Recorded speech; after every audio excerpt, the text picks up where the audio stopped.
मैं जब अयोध्या आया हूं तो आप लोगों के साथ निवेदन करूंगा कि एक नारा हम जोरदार तरीके से लगाएं। बोले जय श्री राम, जय जय श्री राम, जय जय श्री राम। भाई और बहनों, आज मुझे अयोध्या में आप सबके दर्शन करने का सौभाग्य प्राप्त हुआ है और ये इस ऐतिहासिक नगरी जहां हमारे राम भक्तों ने एक लंबी लड़ाई के पश्चात विजय हासिल करते हुए भव्य राम मंदिर बनाने का जो संकल्प लिया था उसको पूरा होने तक अपने काम में जुटे रहे ऐसे राम भक्तों को भी मैं नमन करता हूं और उनसे आशीर्वाद लेता हूं। साथ ही साथ इस आंदोलन में जो लोग कार सेवा के दृष्टि से आए और जिनकी शहादत हुई, उनकी आत्मा को शांति मिले और उनको भी मैं श्रद्धांजलि देता हूं जब मैं राम मंदिर की बात करता हूं। और ऐसे पावन धरती पर आकर, पावन भूमि पर और पतित पावनी मां सरयू का भी मैं नमन करता हूं, साथ ही इस पावन भूमि को भी मैं नमन करता हूं। हम सब लोग जानते हैं कि बहुत जल्द और बहुत तीव्र गति से राम मंदिर का काम चल रहा है और हम सब लोगों की जो सदियों से जो इच्छा थी वो पूरा होने जा रही है। लेकिन मित्रों, हम एक राजनीतिक माहौल में यहां पर एकत्र आए हैं। हमें समझना होगा कि यह जो आशाएं थी, आकांक्षाएं थी, जो आज पूरा होते हुए हम सब लोग देख रहे हैं, अपने सामने देख रहे हैं, इसके पीछे एक विचारधारा, उस विचारधारा को देने वाली राजनीतिक ताकत, एक राजनीतिक दल, और उस राजनीतिक दल के साथ लाखों करोड़ों लोग खड़े होकर के उसको साकार करने में अपना योगदान करते रहे। इस बात को भी हमको ध्यान में रखना चाहिए। यहां हम वेद प्रकाश जी के लिए वोट मांगने आए हैं। यह वोट कोई वेद प्रकाश जी को विधायक बनाने का नहीं है। हम भारतीय जनता पार्टी के कार्यकर्ता हैं। हम किसी को एमएलए एमपी बनाने नहीं आते। हम एमएलए और एमपी के माध्यम से देश और प्रदेश की तस्वीर बदले, इस काम के लिए हम आते हैं। और इसीलिए भारतीय जनता पार्टी विचारों की पार्टी है। राम जन्मभूमि हमारा लक्ष्य था, सांस्कृतिक राष्ट्रवाद हमारा लक्ष्य था, भारत की संस्कृति उजागर हो, आगे बढ़े, यह हमारा लक्ष्य था। और इस लक्ष्य का, जिसे हम कहते हैं सिंबल, इसका जो रूप था वो राम जन्मभूमि में निहित था। आज लोग आपसे वोट मांगने आएंगे, आपसे वोट मांगेंगे। प्रजातंत्र है, सबको अधिकार है। लेकिन मैं सिर्फ अयोध्या की बात नहीं कर रहा हूं, मैं पूरे उत्तर प्रदेश की बात कर रहा हूं। जब वोट मांगने कोई आए तो उनसे जरूर पूछना कि आप किस मुंह से वोट मांगने आए हैं। आप ही थे ना, आपकी सरकार थी ना जिन्होंने राम भक्तों पर गोलियां चलाई थी। यह पूछना। जब वोट मांगने आएंगे तो कांग्रेस के लोगों से भी पूछना, हालांकि कांग्रेस अब पूछने लायक भी नहीं रही है, लेकिन फिर भी पूछना, ये कोर्ट में लटकाना, अटकाना, भटकाना, ये काम तुमने क्यों किया था। और मित्रों, ये याद रखना, आपने राजनीतिक ताकत मोदी जी को 2014 में दी और 2019 में दी। उस राजनीतिक ताकत को लेकर के लल्लू सिंह जी ने अपने ही हाथों से उंगली दबा करके, वोट दे करके तय किया कि अब सांस्कृतिक राष्ट्रवाद की ओर भारत अग्रसर होगा। इस बात को हमको समझना चाहिए। इसलिए यह ठीक है, एक राजनीतिक वातावरण बनाया गया। यह ठीक है कि कोर्ट का फैसला आया, सर्वसम्मति से आया, लेकिन राजनीतिक दृष्टि से कौन राजनीतिक दल खड़ा रहा? क्या कांग्रेस खड़ी रही? विरोध की। क्या सपा खड़े रहे? विरोध किए। और आज वोट मांगने के लिए मुझे हंसी भी आती है। आजकल पता लगा अखिलेश जी हनुमान मंदिर गए हैं और घंटी बजा रहे हैं। अरे अब घंटी बजाने से क्या होगा? अब पछतावत होत क्या जब चिड़िया चुग गई खेत। अब क्या मिलेगा?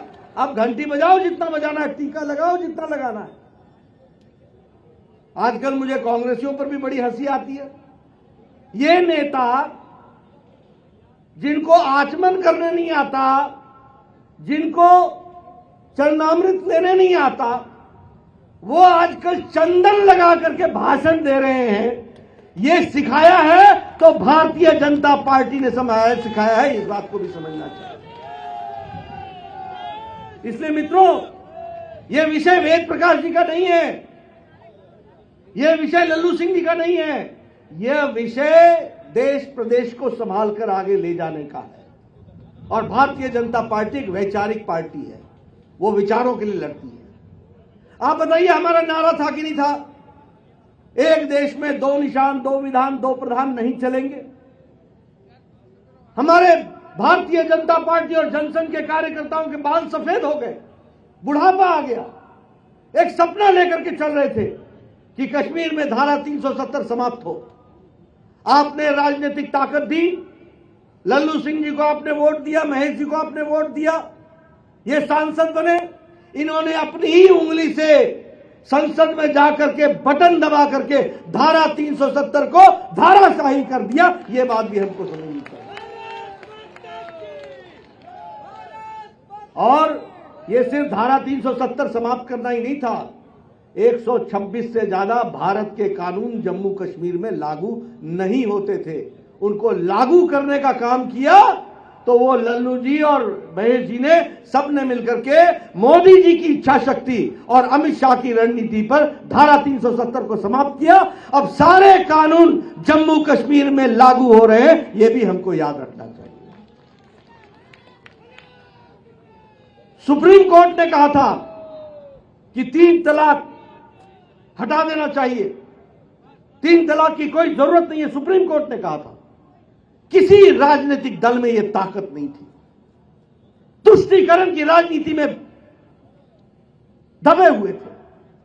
तुष्टीकरण के कारण वो इस कानून को लागू करने में उनको दिक्कत आ रही थी। मोदी जी ने 3 तलाक को पार्लियामेंट में वोट के आधार पर समाप्त किया और 13वीं शताब्दी का कानून मोदी जी ने मुस्लिम महिलाओं को आजाद कर दिया। यह भी हमको याद रखना चाहिए। और आपको जानकर के बड़ी आश्चर्य होगा कि पाकिस्तान में 3 तलाक नहीं है, बांग्लादेश में 3 तलाक लागू नहीं है, अफगानिस्तान में 3 तलाक लागू नहीं है, ईरान में 3 तलाक लागू नहीं है, इराक में 3 तलाक लागू नहीं है, सीरिया में 3 तलाक लागू नहीं है, इंडोनेशिया मुस्लिम बहुतायत देश में 3 तलाक लागू नहीं है। यह हमारा ही देश था जहां 3 तलाक तुष्टीकरण की राजनीति को लेकर के चल रहा था और मोदी जी ने एक झटके में 3 तलाक समाप्त किया, मुस्लिम बहनों को आजाद किया। तो यह भी हमको याद रखना चाहिए। इसलिए मित्रों, ये सारी बातें मैं आपके सामने इसलिए रख रहा हूं कि हम लोग विचारों के साथ राजनीति करते हैं और हमारी पार्टी विचारों को लेकर के आगे बढ़ती है। और मित्रों, सांस्कृतिक राष्ट्रवाद की दृष्टि से देखिए, आदरणीय प्रधानमंत्री जी के द्वारा जिस तरीके से हमारे काशी विश्वनाथ जी का जीर्णोद्धार और वहां पर जो कार्यक्रम हुआ और कॉरिडोर बना, उस कॉरिडोर के कारण दुनिया भर के भक्तों को अब सीधे गंगा स्नान करके काशी विश्वनाथ के दर्शन करने के मौका मिलेगा। इसका व्यवस्था भी की तो आदरणीय मोदी जी ने की, यह भी हमको याद रखना चाहिए। उसी तरीके से चाहे दीपोत्सव हो, चाहे कुंभ का मेला हो, चाहे और भी कार्यक्रम हो, सारे कार्यक्रमों को एक कार्य रूप देने का काम हमारी सरकार ने मोदी जी के आशीर्वाद से और योगी जी ने किया है। यह भी हमको ध्यान में रखना चाहिए। मित्रों, हम एक ऐसे राजनीतिक दल से आते हैं जो गरीब, वंचित, पीड़ित, शोषित दलित, समाज के अंतिम पायदान पर खड़ा व्यक्ति, महिला, युवा, बुजुर्ग, इनकी चिंता करने वाली पार्टी है, किसानों की पार्टी है। और मैं पूरे अधिकार के साथ बोल रहा हूं, सिर्फ इसलिए नहीं कह रहा हूं क्योंकि मैं राजनीतिक दल का राष्ट्रीय अध्यक्ष हूं, भारतीय जनता पार्टी का राष्ट्रीय अध्यक्ष हूं। मैं इसलिए कह रहा हूं क्योंकि गरीबों की चिंता मोदी जी ने की है, गरीबों की चिंता भारतीय जनता पार्टी की सरकार ने की है, योगी जी ने की है। आप बताइए, कोरोना आया, क्या कोरोना के दौरान लॉकडाउन के समय 20 करोड़ बहनों के खाते में 500 रुपए पहुंचाने का काम मोदी जी ने किया कि नहीं किया? किया कि नहीं किया? महिलाओं का सशक्तिकरण। ये जनधन खाते के बारे में मजाक उड़ाते थे, खिल्ली उड़ाते थे। इस खाते से क्या होगा? इस खाते से यह हुआ कि न पोस्टमैन, न पोस्ट ऑफिस, न मनी ऑर्डर, और लॉकडाउन लगा हुआ था, तब भी 20 करोड़ बहनों के खाते में 500 रुपए पहुंचाने का काम मोदी जी ने किया। यह भी हमको याद रखना चाहिए। मित्रों, प्रधानमंत्री आवास योजना के तहत पिछले 2-3 सालों में 1,76,00,000 मकान बने हैं, पक्के मकान। कौन है वो लोग? गरीब लोग हैं। कैसा मकान बना है? अलग शौचालय, अलग रसोई घर, उसमें गैस का कनेक्शन, रहने के लिए अलग घर, अहाता अलग, टेरेस अलग। और सबसे बड़ी बात यह है कि इस घर का मालिक नहीं है, मालकिन इस घर की मालिक है। यह है महिला सशक्तिकरण। यह भी हमको ध्यान में रखना चाहिए, याद में रखना चाहिए। और उत्तर प्रदेश में लगभग 42 लाख घर बने हैं, और आपके अयोध्या में 50,000 घर बने हैं पिछले 2-3 सालों में। यह है प्रधानमंत्री आवास योजना, गरीब आदमियों के लिए। और हमारा प्रण है कि इस घर में इस देश में कोई कच्चे मकान में नहीं रहेगा, सबके ऊपर पक्की छत होगी। यह मोदी जी का सपना है, यह गरीबों की पार्टी है। बताइए, इसको पूरा करना है कि नहीं करना है? करना है कि नहीं करना है? अगर करना है तो वेद प्रकाश जी को लाइसेंस देना है अगले बार के लिए। इसको भी हमको ध्यान में रखना चाहिए। अभी लल्लू जी चर्चा कर रहे थे मेरे स्वास्थ्य मंत्री होने को।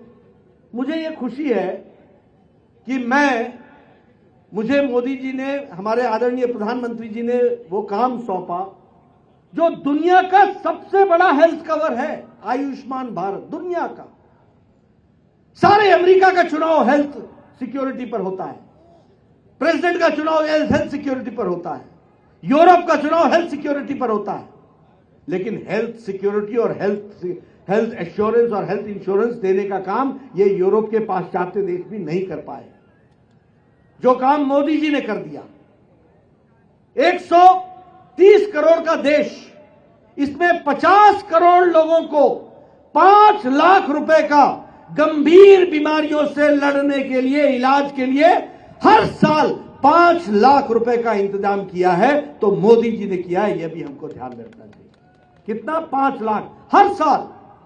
21-22 में अगर 5 लाख मिला है तो 22-23 में फिर से 5 लाख आपके लिए मोदी जी का तैयार है, इलाज के लिए, गंभीर इलाज के लिए देने की इसकी व्यवस्था है। और योगी जी ने उसमें और जोड़ा, और लोगों को जोड़ा उसमें 5 लाख रुपए का। और किन लोगों को मिला है? रिक्शा वाला, ठेला वाला, रेड़ी वाला, फेड़ी वाला, सब्जी वाला, ऑटो रिक्शा चलाने वाला, कूड़ेदान से कूड़ा उठाने वाला, ऐसे गरीब लोगों को 5 लाख रुपए का हेल्थ कवर दिया गया है आयुष्मान भारत के तहत। यह भी हमको याद रखना चाहिए। इसलिए मित्रों, मैं जब चुनाव में आता हूं तो मैं हमेशा लोगों को कहता हूं, यह वोट किसी व्यक्ति को नहीं, यह विचारधारा को, यह पार्टी को। वह पार्टी भारतीय जनता पार्टी है जो मोदी जी के नेतृत्व में भारत की तस्वीर और तकदीर बदलने के लिए लगी है, और योगी जी को जो उत्तर प्रदेश की तकदीर और तस्वीर बदलने के लिए लगे हैं। इसको हमको ध्यान में रखना चाहिए। मित्रों, मैं बहुत सी योजनाओं के बारे में आपसे गिना सकता हूं। अभी किसान की बात हुई, बहुत लोग किसान नेता बने। आपके उत्तर प्रदेश में भी बहुत लोगों ने होड़ लगाई किसान नेता बनने की। किसान नेता अपने दोस्तों से कहलाया, अपने साथियों से कहलाया, ये है किसान नेता, ये है किसान नेता। लेकिन किसानों के लिए किसी ने उतना नहीं किया जितना प्रधानमंत्री नरेंद्र मोदी जी ने किया, यह मैं डंके की चोट पर बोलना चाहता हूं, पूरी ताकत के साथ बोलना चाहता हूं। आप बताइए, 180 लाख करोड़ रुपए खर्च करके 10 करोड़ 50 लाख किसानों के खाते में 2-2 हजार रुपए देने का इंतजाम, और 10 किश्तों में ये 6,000 साल का देना, और मैंने कहा 180 लाख करोड़ रुपए देना, ये किसी ने किया है तो 56 इंच के सीने के आदरणीय नरेंद्र मोदी जी ने करके दिखाया है, ये हमको याद रखना चाहिए। उसी तरीके से यही आपका उत्तर प्रदेश था। देश में 18,000 गांव बिना बिजली के थे, और उत्तर प्रदेश में भी बहुत से गांव ऐसे थे जो बिना बिजली के थे, लेकिन मोदी जी के नेतृत्व में इस पर भी काम हुआ, और हम ये कह सकते हैं कि इस काम के लिए भी सौभाग्य योजना में करोड़ों लोगों को बिजली देने का काम हुआ, और उसकी संख्या भी 2 करोड़ 62 लाख घरों को बिजली दी गई, ये भी हमको ध्यान में रखना चाहिए। और उत्तर प्रदेश में 80 लाख घरों को बिजली दी गई, ये भी हमको ध्यान रखना चाहिए। उसी तरीके से आज अटल यूनिवर्सिटी बनकर के तैयार हो रही है, आयुष यूनिवर्सिटी बनकर के तैयार हो रही है। आपके उत्तर प्रदेश में 2014 में जब हम स्वास्थ्य मंत्री बने थे तो 22-23 करोड़ का प्रदेश, और यहां सिर्फ 15 मेडिकल कॉलेज थे। आज मैं खुशी के साथ कह सकता हूं कि मोदी जी के नेतृत्व में आज 59 मेडिकल कॉलेज उत्तर प्रदेश को दिए गए हैं, ये हमको ध्यान रखना चाहिए। और मुझे याद है 2016 में मैं यहां आया था, लल्लू सिंह जी सांसद थे, यहां पर मैंने शिलान्यास किया था, शायद उसको अब श्री दशरथ मेडिकल कॉलेज के रूप में, महर्षि दशरथ राष्ट्रीय दशरथ मेडिकल कॉलेज के रूप में उसकी बिल्डिंग बनकर के तैयार हो रही है, यह भी मैं आपको बताना चाहता हूं। इस तरीके का काम हुआ है। इसलिए मैं ये कहना चाहूंगा कि नेतृत्व के और पार्टी की दृष्टि से कैसे परिवर्तन आता है, इसको समझना चाहिए। क्यों नहीं किसी ने अयोध्या को पूछा? आज अयोध्या में इंटरनेशनल एयरपोर्ट बन रहा है, दुनिया के किसी भी कोने से आदमी सीधा अयोध्या पहुंचेगा और रामलला के दर्शन करेगा, यह सुविधा भी दी है तो मोदी जी ने दी है, इसको भी हमको समझना चाहिए। आज ये हमारे महेश चंद्र शर्मा जी बैठे हैं, जब मंत्री थे 133 करोड़ रुपए अयोध्या के विकास के लिए इन्होंने दिया है। हर तरीके का विकास हो रहा है। आप बताइए, हर लेन 4 लेन 6 लेन बन रही है कि नहीं बन रही है? बन रही है कि नहीं बन रही है? इसीलिए मैं कहता हूं कि जब वोट देना तो इन बातों को तय, और मैं अयोध्या में वोट मांगने सिर्फ अयोध्या के लिए नहीं आया हूं। आप सब लोग जहां जहां आपके रिश्तेदार हैं, जहां जहां आपके लोग हैं, सब जगह कमल ही खिलना चाहिए, इसके लिए हमको काम करना चाहिए, ये हम ध्यान देंगे। मित्रों, अभी पूर्वांचल एक्सप्रेसवे, बुंदेलखंड एक्सप्रेसवे, हमारे गोरखपुर एक्सप्रेसवे, गंगा एक्सप्रेसवे, ये 4 लेन 6 लेन, ये हर तरीके से जो जोड़ने का प्रयास हो रहा है। मैं कई बार लोगों को बोलता हूं, ये एक्सप्रेसवे नहीं है, ये विकास की गंगा है। याद रखना, ये विकास की गंगा है। इसी के माध्यम से विकास होगा, वह भी हमको ध्यान में रखना चाहिए। इस बार का जो बजट आया है, 60 लाख लोगों को नौकरियां मिलेंगी प्रमोशन लिंक्ड इंसेंटिव्स के तहत। 20,000 किलोमीटर की सड़क 1 साल में बनेगी, 4 लेन सड़क बनेगी, 25,000 करोड़ रुपए उस पर खर्च होंगे। बिजली की दृष्टि से लगभग 3 करोड़ 80 लाख लोगों को हर घर से नल से जोड़ने का काम होगा। उसी तरीके से प्रधानमंत्री आवास योजना में 80 लाख घर 1 साल में बनेंगे, और इस पर 48,000 करोड़ रुपए खर्च होगा। इस तरीके से बजट का काम हुआ है। आज आपको जानकर खुशी होगी कि योगी जी के 5 साल के अंदर उत्तर प्रदेश आर्थिक दृष्टि से 7वें नंबर से छलांग लगा के दूसरे नंबर पर आ गया है। और अब एक बार आपने मौका देना है, उत्तर प्रदेश नंबर 1 पर खड़ा होगा, यह भी मैं आपको बताना चाहता हूं। इसके लिए हम काम करेंगे, और इसीलिए इन सब कामों के लिए वेद प्रकाश जी का समर्थन होना चाहिए। आज यहां पर 5 साल में 10 नई यूनिवर्सिटीज बनी है उत्तर प्रदेश में, लगभग 77 नए कॉलेजेस खोले गए हैं, 28 इंजीनियरिंग कॉलेज खोले गए हैं। इस तरीके से उत्तर प्रदेश का विकास हुआ है, यह भी हम सबको ध्यान में रखना चाहिए। अयोध्या के विकास के लिए हर तरीके के संकल्प को लेकर के हम आगे बढ़ रहे हैं और उसी संकल्प को लेकर के एक बार हम आपसे अपील करने आए हैं कि आप समर्थन दीजिए। मित्रों, मैं विकास की तो बहुत कहानियां कह सकता हूं और विकास के बारे में बहुत सी बातें बता सकता हूं, लेकिन मैं यहां पर कुछ समाजवादी पार्टी के बारे में भी बात करना चाहता हूं और आपको उनके बारे में भी कुछ बातें रखना चाहता हूं। सबसे पहली बात तो ये है कि कल जो उन्होंने अपने चुनाव क्षेत्र में अपने पूज्य पिताजी को, आदरणीय मुलायम सिंह जी को ले गए, यह अपने आप में संदेश दे देता है कि अखिलेश अब उत्तर प्रदेश का चुनाव नहीं लड़ रहे हैं, अब अपनी विधानसभा का चुनाव लड़ रहे हैं। और पूज्य पिताजी को ले जाने का मतलब यह है कि जमीन हिली हुई है, जमीन हिली हुई है। राजनीतिक संदेश होते हैं, इस राजनीतिक संदेश को समझना चाहिए।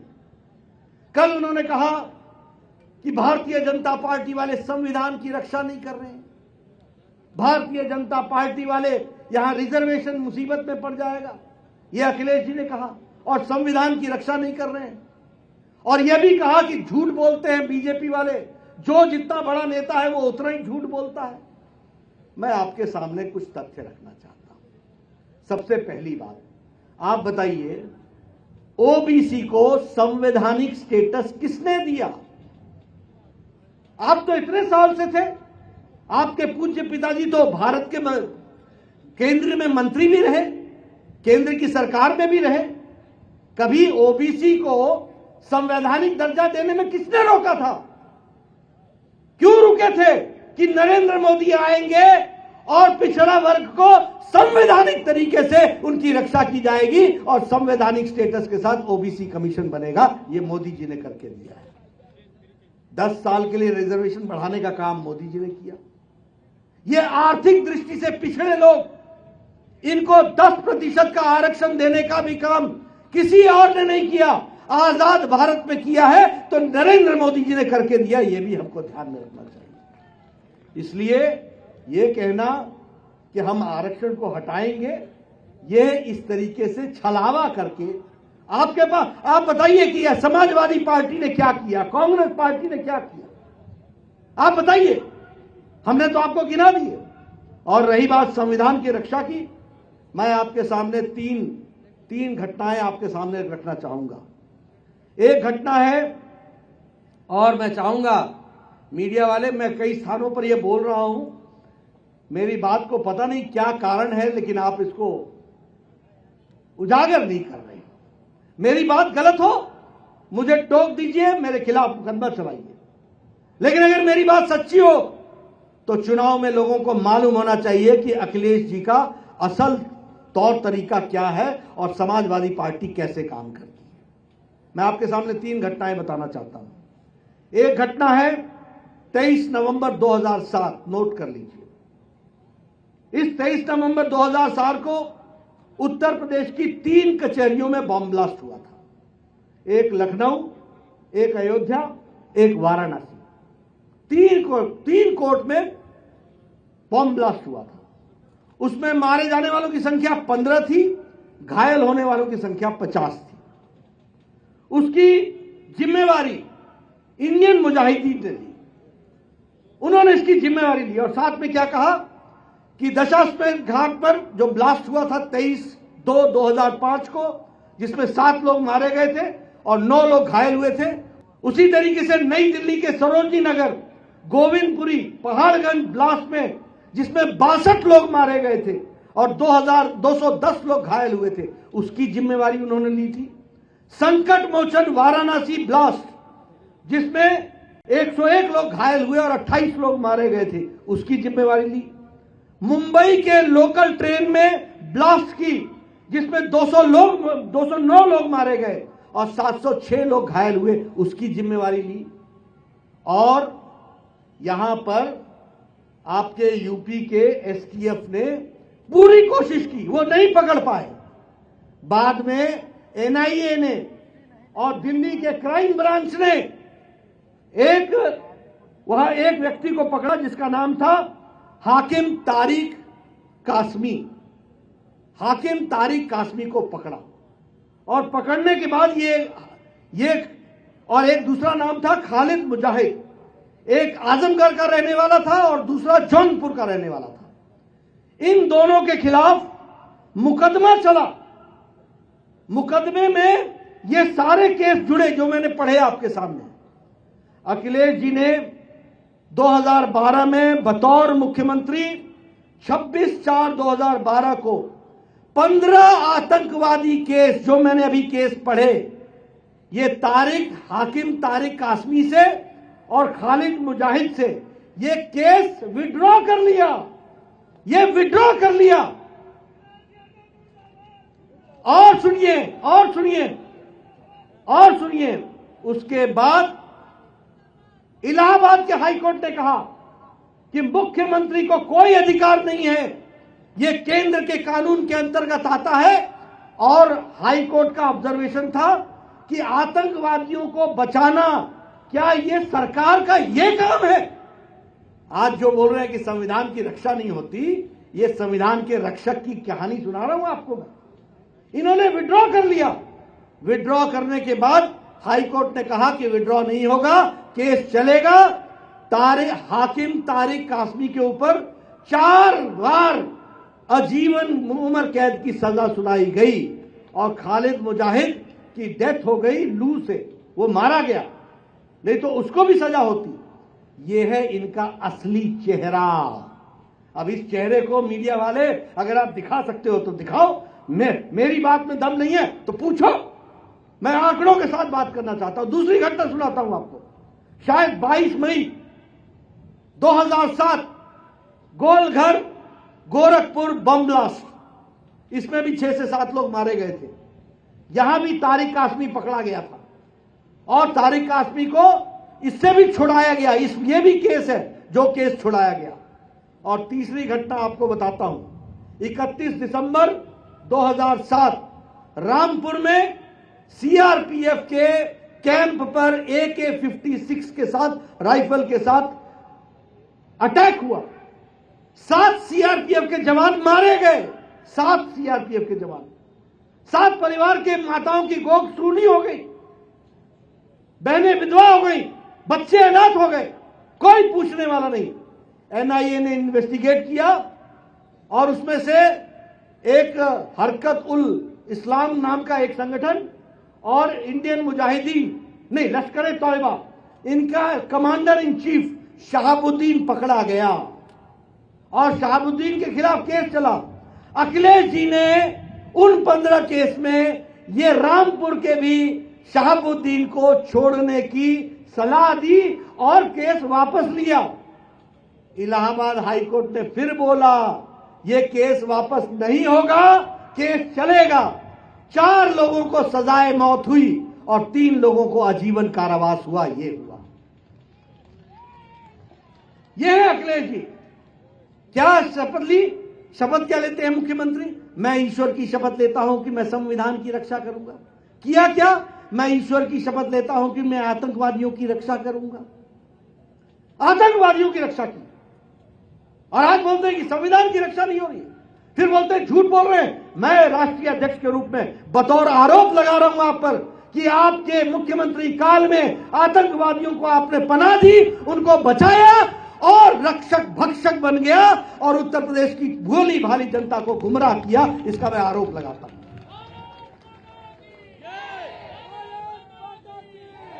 आप बताइए, क्या आप ऐसे लोगों को उत्तर प्रदेश की बागडोर देंगे? आप ऐसे लोगों को उत्तर प्रदेश की बागडोर देंगे? और आजकल नया काम हो गया है, 10 तारीख का इंतजार करो, 10 तारीख का इंतजार करो। मतलब रस्सी जल गई, बल नहीं गए, अभी पुरानी अक्कड़ नहीं गई। अभी परसों आपने सुना होगा वो वीडियो, क्या बोल रहे हैं? ए पुलिस वालों, ए पुलिस वाले, ए पुलिस वाले, बोल रहे हैं कि नहीं बोल रहे? एक पूर्व मुख्यमंत्री की भाषा। ये पुलिस फोर्स का मनोबल गिराने का काम है। अखिलेश जी, आपके दौरान 5 साल में 200 दंगे हुए हैं और योगी जी की सरकार में एक भी दंगा नहीं हुआ। ये मैं दावे के साथ कहना चाहता हूं। आप बताइए, ये अंसारी, मुख्तार अंसारी कैसे बाहर घूम रहा था, ये अतीक अहमद कैसे मस्ती मार रहे थे, ये आजम खान कैसे दंदना रहे थे, और आजकल जेल के पीछे क्यों है? आजकल क्यों है जेल के पीछे?